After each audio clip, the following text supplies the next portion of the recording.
কি হয়েছে? গন্ধ পাস না? কিসের গন্ধ?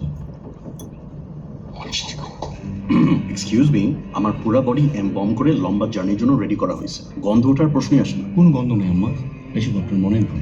এক্স্যাক্টলি। তুই জানলা খোলার ব্যবস্থা কর। এসি কেবিনে জানালা খুলবো কেমন?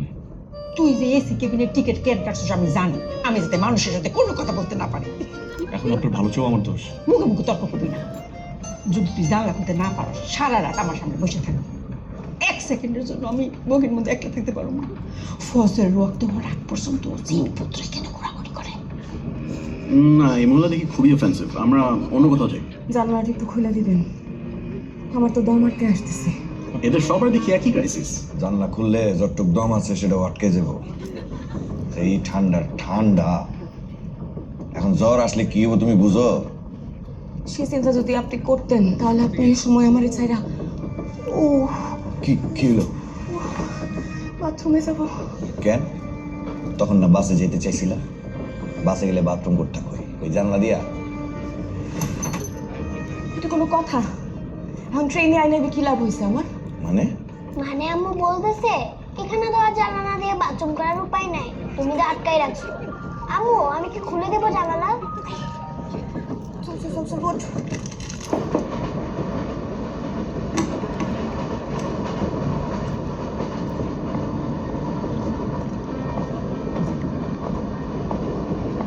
খবর কি একেবারে পাকা? স্যার সংবাদ মনে হয় একদম গাছ পাকা স্যার। গাছ পাকা মানে? ওদের সাথে কথাবার্তা বলে হাবভাবে যা বুঝলাম স্যার আমাদের ইনফরমেশন সলিড। দেখো রাইসুল, ইনফরমেশনের ভৌত অবস্থা জানার জন্য কিন্তু তোমাকে রাখা হয়নি। Sorry sir. এর কাজ হচ্ছে মন্ত্রীর সকল প্রশ্নের উত্তর হ্যাঁ বা নাতে দেওয়া। আর কোনো খবর আছে? স্যার আপনি যা জানেন আমিও ঠিক কতটুকুই জানি স্যার। আমি যা দেখি তুমি কি তাই দেখো? জি স্যার। টয়নার দিকে তাকাও। আমি দেখতেছি আমার সামনে দুইটা সিংহালা গরু দাঁড়ায় আছে। তুমি কি তাই দেখো? হয় না? তুমি কিছু বলবা? স্যার স্যার আমার নাম বশিরুল্লাহ স্যার, বশির, বাড়ি Netrokona, school Jiban Krishna memorial high school sir. কি কাহিনী কি? বাইরেটা পড়াশোনা করলো কেন?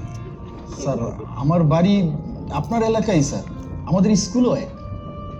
স্যার আমার মনে হয় আপনি স্কুল পাশ করার পরে আপনাদের স্কুলের অবস্থাটা অনেক খারাপ হয়ে গেছে। মানে আগে মন্ত্রী বেরোয় তো, এখন চাপরাশি বেরোচ্ছে। তাতে কি, স্যার, দুজনের কাজই তো এক। কেউ শিক্ষামন্ত্রী খেদমত করছে আর কেউ প্রধানমন্ত্রী। এই শোনো, জি স্যার। মন্ত্রী হওয়ার পর এলাকার কোনো হিসাব থাকে না। আমি সব এলাকার, সারা দেশের। জি স্যার। ঠিক আছে? জি স্যার। আসো স্বাগত স্যার। Madam sir.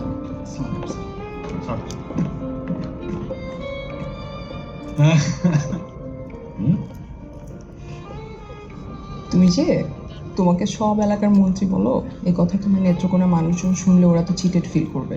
বানায় বানায় কথা বলার অভ্যাস কি শুধু আমার একার? তুমি কিন্তু খুব ভালো করে জানো এইসব প্রধানমন্ত্রীর জন্য কিছু না। এই দুনিয়ায় একজন মানুষের খেদমতে আমি সর্বদা নিয়োজিত থাকি, সেটা হইল তুমি। এখন যাও, তোমার শালি তোমাকে হন্য হয়ে খুঁজতেছে। ও এত কিছু লাগে? মান্ডার তো তুমি খুলে দিছো। সে প্রিন্সেস ডায়নার ফ্যান বলে তার জন্য এলিজাবেথের কামটা তুলে আনতে হবে। এত আল্লাদের কোনো দরকার ছিল না। বাবা, এটা তো বিয়ের গিফট। কই, আমি তো শাহরুখ খানের ফ্যান, আমাকে তো কখনো মান্ডার ঘুরে আনলা না তুমি। শোনো, আমাদের বিয়ের সময় তুমি কার্ল মার্কসের ফ্যান ছিলে। আমার ধারণা ছিল আমার মিনস অফ রিপ্রোডাকশন